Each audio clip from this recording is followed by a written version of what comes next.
Welcome to the Indicator 13 Compliance Module Series Overview. My name is Michael Storr, and I work for the Pennsylvania Department of Education, Bureau of Special Education, through the patent system, and am code lead for secondary transition. And with me is... I'm Paula Schmidt. I'm the code lead with Michael for secondary transition. Welcome. The mission of the Pennsylvania Training and Technical Assistance Network is to support the efforts and initiatives of the Bureau of Special Education and to build the capacity of local educational agencies to serve students who receive special education services. The Pennsylvania Department of Education is committed to educating students in the least restrictive environment. And for those of us involved in secondary transition, this is a natural fit as we prepare students to go on for further training, employment, and to live independently in their communities. The purpose of the Indicator 13 Compliance Module Series is to enhance practices for writing compliant, transition-based IEPs and to broaden the foundation for effective practices related to Indicator 13 of the State Performance Plan. When we look at the foundation for students involved in secondary transition as well as special education, we refer back to the Individuals with Disabilities Education Act, IDEA 2004. And when you look at that legislation that really does drive special education for all students in our country, and you read the first paragraph, you'll notice that in that description of the purpose, the primary purpose for special education is to further education, employment, and independent living. And as we discuss in this module series, those are the three post-secondary goal areas for all students ages 14 to 21 in the state of Pennsylvania.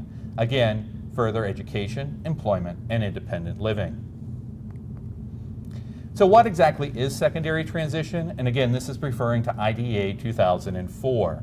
It's a coordinated set of activities. And what that basically means is all the classes, the services, the activities that the student is involved with in their middle school and high school, ages 14 through 21, are leading them to what they want to do once they leave school regarding further training, employment, and independent living.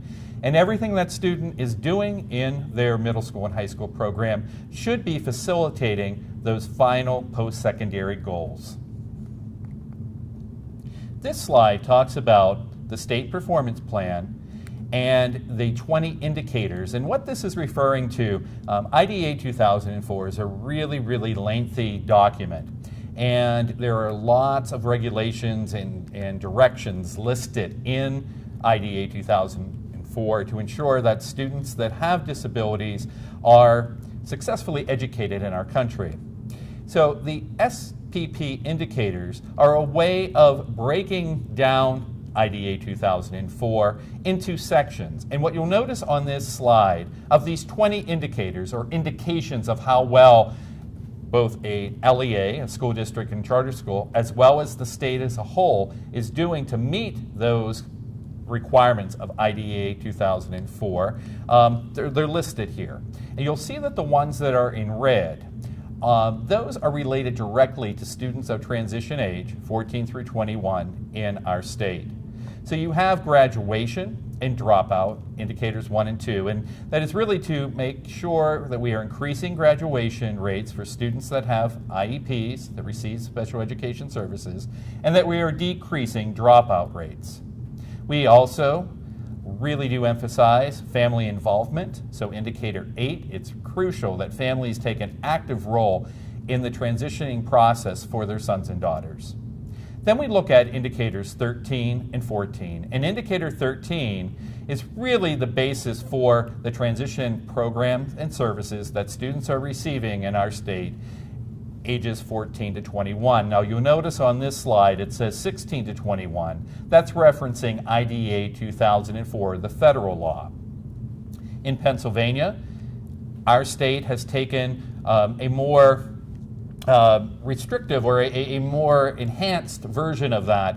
And in our Chapter 14 regulations, our requirement is that students ages 14 through 21 receive secondary transition services. Indicator 14 is looking at post-school outcomes, and this is really referencing how well is a student doing 1 year after they graduate regarding going on for further training, employment, and living independently. This slide is a nice summary of what the educational process looks like in our state for students that are involved in secondary transition ages 14 to 21. It starts with a foundation of a high-quality, rigorous, standards-aligned program for all students. Then it's built upon for those students that have an IEP in that they have a specially designed program that is emphasizing the services and activities that they receive that's helping them reach their post-secondary goals. The thought is that if a student has a strong foundation in their general education and special education program, they're getting the extra support that is indicated with the Indicator 13 priority areas, then they will be more likely to stay in school and graduate and not drop out, Indicators 1 and 2. And then, that 1 year after they graduate, they will have been successfully achieving their post-secondary goals of going on for further training, being engaged in competitive employment, and living independently in their communities. Thanks for that overview, Michael. So let's start to talk about the module series.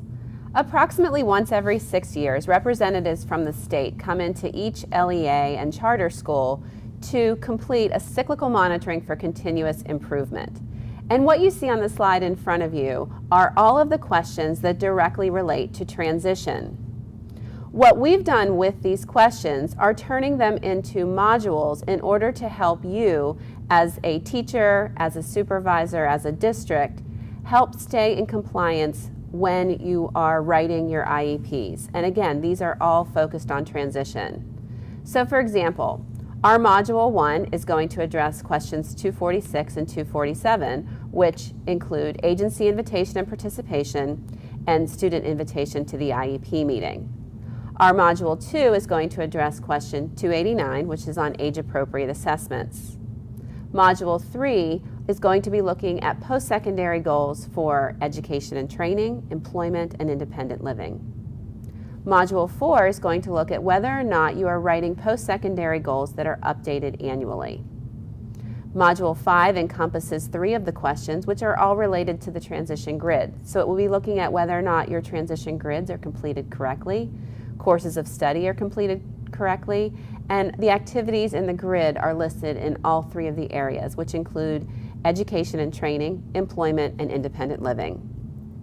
Our last module will focus on question 292C, which are measurable annual goals and whether or not they are linked or listed into the grid. So what are each of these modules going to look like? The format is listed in front of you. We are going to ask each participant who's participating in the module to take a pretest. So the first slide you will see for each of the modules will have a URL code in addition to a QR code that will take you to a pretest. The pretest is going to include about 10 questions, and several of those questions are demographic questions. One of the things that you will need when completing the test is your PPID number. Please know this is just used for us at Patent to be able to track results for the pre-test and the post-test, because we want to make sure that the modules are meeting the participants' needs and that their scores are increasing from the pre-test to the post-test. After each participant has taken the pre-test, you are then going to see the file review question that we showed you on the previous slide. And then after that, you will see slides that are directly related to the content regarding that particular question. So you're going to be seeing slides on how what you can do in order to stay in compliance with those particular questions. After that, you're going to see a discussion between Michael and myself on how to take those compliance issues and move a little bit beyond that. What you can do, again, as a teacher, as a supervisor in your district to better meet the students' needs and their transition needs. So we'll be taking that information through questions a little bit beyond compliance. And then after that, you'll be asked to take the post-test. And again, there will be a QR code or a URL code. You can use either one to take the test. You will need your PPID number, and the test will be exactly the same as the pretest. Again, we are just using those for our reference in order to show that you've gained skills in each of the modules. So let's look specifically at what you're going to see in the slides when you take the module. So this is an example of the pretest. This is for Module 1. We are not asking you right now to click on the QR code or log into the SurveyMonkey to complete the test, because if you did, it would be the pretest for Module number 1. But again, this is what you're going to see. This is what you will take individually as a participant. If you are doing this as a group, if you're doing this as a professional development piece for a group, you will want for everyone to take the test and then only move on from this after everyone has taken the pretest. After that, you're going to see the file review question or questions that the module will address. And then after that, you will see subsequent slides that again talk about the compliance issues related directly to these questions. So we'll be talking about what you need to do as a teacher, as a supervisor, in order to stay in compliance. And then again, Michael and I will have a discussion that will help you with your practices related to these areas.